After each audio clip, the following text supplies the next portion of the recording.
My girlfriend joked, maybe we should have an open relationship, it could be fun. I smiled and said, I'm game if you are. She laughed, thinking I was calling her bluff. She stopped laughing the following Saturday when she walked into the kitchen and saw me making breakfast for I, 31 male, have been with Melissa, 29, for 3 years, living together for 1. Things were good until about 4 months ago when she started getting restless. Started with her joining a women's empowerment book club. Cool, personal growth is great, but the books went from self-help to ethical non-monogamy real quick. She'd come home quoting passages about societal constraints and expanding love. Then her friend group shifted, new friends from yoga, all in open relationships or poly. Every girls' night ended with stories about their adventures. Melissa would come home glowing, oversharing their escapades. 2 weeks ago, we were at dinner. She'd had 3 glasses of wine, started her usual routine. Sage has 2 boyfriends now. Says it's the most fulfilled she's ever been. Good for Sage. Don't you think monogamy is kind of outdated? I think different things work for different people. But don't you ever wonder, like we've only been with each other for 3 years. I've been with other people before you. You know what I mean? Don't you miss the excitement? The newness? Not really. She leaned forward, that mischievous smile she gets when she thinks she's being clever. Maybe we should have an open relationship, it could be fun. I set down my fork, looked at her, she was testing me, waiting for me to get jealous, possessive, probably wanted the drama for her next book club meeting. Me, I'm game if you are. Her smile froze. Wait, what? You're right, could be fun, let's do it. Nervous laugh. I was just joking. Were you though? You've been talking about this for months. I mean, I was just thinking out loud. No takesies backsies, you open this door. She spent the rest of dinner backpedaling, but I'd made up my mind. She wanted to play games? Let's play. That night she tried to clarify. About earlier, I wasn't serious. Seemed pretty serious. You've been building up to this for months. I was just curious what you'd say. And I said yes. So what are the rules? Evan, come on. What? You suggested it. I agreed. Unless you only want to open it on your side. Direct hit. Her face went red. That's not, I wouldn't. So we're both allowed to see other people? I guess. If we're really doing this? Great. Full transparency? Of course. She thought she'd won something. Thought I'd be too jealous or insecure to actually follow through. Thought wrong. Update 1. The setup started simple. Downloaded dating apps that night. Melissa watched from the bed, waiting for me to crack. Melissa, you're really making profiles? Yep, which photos should I use? The one from Cabo is nice. Thanks, babe. She made her own profiles the next day, showed them to me proudly, still thinking this was a game of chicken. Look, I already have matches. Nice, I've got a coffee date Thursday. Her smile flickered. Already? Yeah, this woman Emma from my gym. We've chatted before. She was excited when I mentioned being newly open. Emma from the gym. Super cool. Rock climber and nurse, has a golden retriever. Sounds athletic. That night, she suddenly wanted intimacy. Very enthusiastic intimacy. Marking her territory, I guess. I didn't bring up the irony. Thursday came. Went on my coffee date. Emma was exactly as advertised. Fun, athletic, straightforward about what she wanted. We hit it off. Came home to Melissa on the couch, wine glass in hand. Melissa, how was your date? Me, great. Emma's awesome. We're going hiking Saturday. Saturday? That's our farmer's market day. You can still go or invite someone else. That's the point, right? She scheduled her own date for Friday. Some guy named Brandon from her yoga class. Spent 2 hours getting ready, narrating the whole process. Melissa, does this dress say fun but not trying too hard? Me, you look great. Have fun. She left at 7, came back at 9:30. Short date? He was boring. Just talked about cryptocurrency. That sucks. Better luck next time. Saturday morning, I was up early. Hiking gear ready, making breakfast. Melissa came out in her farmer's market outfit. I thought you might cancel with Emma. Why would I do that? I don't know. Thought we could talk about boundaries. We can talk tomorrow. Have fun at the market. Left her standing there. Emma picked me up at 8. Posted a selfie from the trail on Instagram. First time I'd posted in months. Caption: beautiful morning with beautiful company. Melissa liked it within minutes. Melissa liked it within liked it. Then liked it again. Update 2. The escalation. The next week, Melissa went into overdrive. 3 dates lined up. Made sure I knew every detail. James is taking me to that new sushi place. The one downtown? Nice. He's a surgeon. Cool, like a brain surgeon. Hope he's more interesting than crypto guy. She came back from that date glowing. Gave me play-by-play details I didn't ask for. He drives a Tesla. Said I have beautiful eyes. We kissed. Glad you had fun. You're not jealous? Why would I be? This was your idea. Her second date that week was with someone named Carlos, architect, apparently. She wore the red dress I'd bought her for our anniversary. But here's the thing. I wasn't sitting home. Emma and I were vibing. Hiking led to dinner. Dinner led to her place. I was transparent with Melissa like we'd agreed. Me? Staying at Emma's tonight. See you tomorrow. First time I'd ever seen Melissa's eye twitch over text. Melissa: oh, okay, have fun. Got home the next morning to find her making breakfast. Full spread.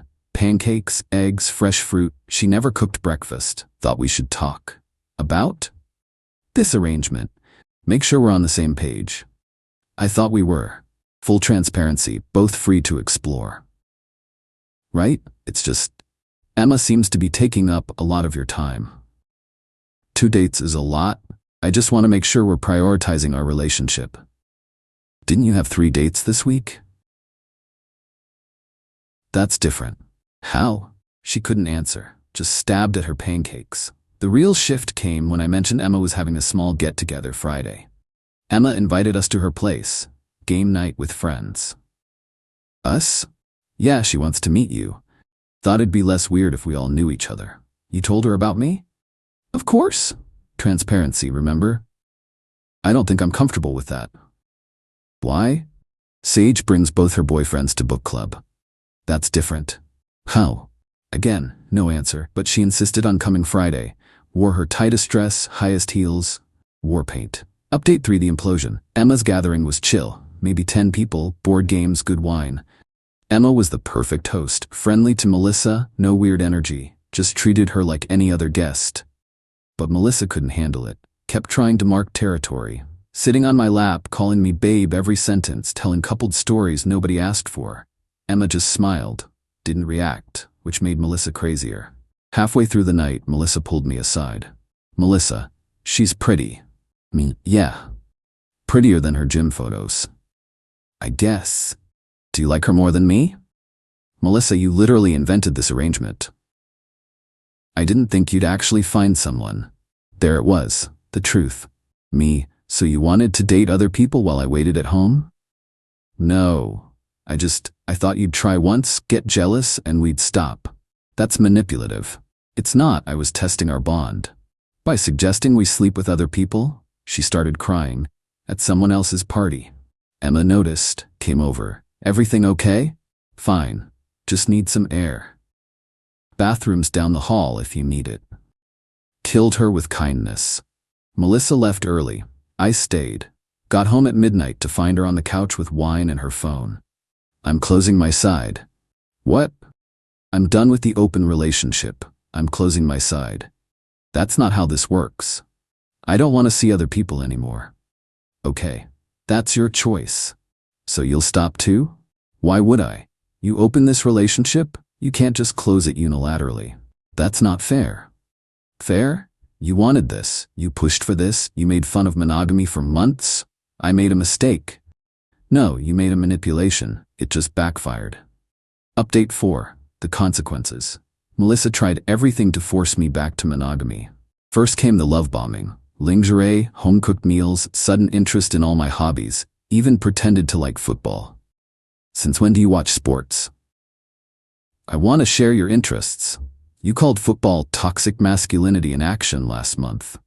People change. Then came the ultimatums. If you don't stop seeing Emma, I'm moving out. That's your choice. Lease is in my name anyway. You'd choose her over me? I'm choosing consistency over manipulation. She didn't move out. Instead, she tried sabotage. Suddenly had emergencies whenever I had plans with Emma. Sick pet fish.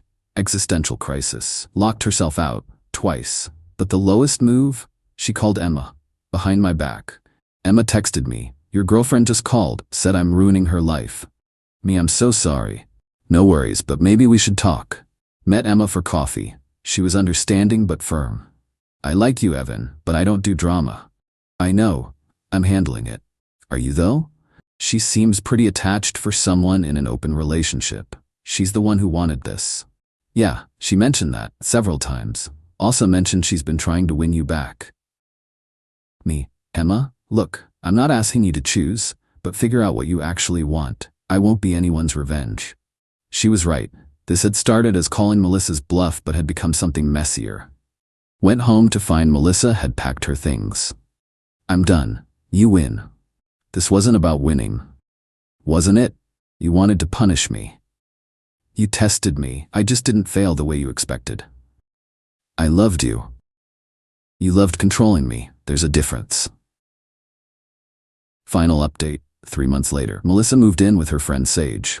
Ironic, considering Sage was the polyamory poster child who started all this. She tried spinning the narrative on social media, posted about toxic masculinity and weaponized polyamory. Her book club friends ate it up initially. But Sage surprisingly shut it down. Sage commented, "Babe, you suggested opening the relationship. You set the rules. He just followed them better than you expected. This is why ethical non-monogamy requires actual ethics." The comment got more likes than Melissa's post. She deleted everything. Emma and I dated for about a month after Melissa left, but she was right. I'd been using her to prove a point. We ended things amicably. Emma, you're a good guy, Evan, but you need to sort out your stuff. I know, I'm sorry for dragging you into this. Emma, hey, I had fun, and your ex learned a valuable lesson. What's that? Don't play games you're not prepared to lose. I'm in therapy now. Unpacking why I stayed with someone who clearly didn't respect me. Why I went nuclear instead of just leaving when she showed her true colors. Melissa still texts occasionally, usually late at night, usually drunk. I miss us. We could try again. I've grown. I don't respond. But I heard through mutual friends she's sworn off polyamory. Tells people I traumatized her by actually dating someone else when she gave me permission. Her new boyfriend is apparently very monogamous, very traditional. She posts about how secure their love is, how they don't need anyone else. Good for her. Hope she learned something. The funniest part? That Saturday morning when she walked into the kitchen? I wasn't making breakfast for Emma. I was meal prepping for myself. Protein pancakes for the week. But her face when she saw me up early, productive, unbothered by her games, that was worth more than any revenge.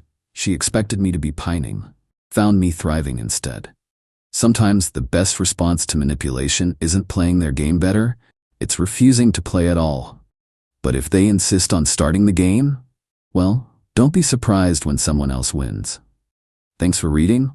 Going to make some pancakes now, just for one. And that's perfectly fine.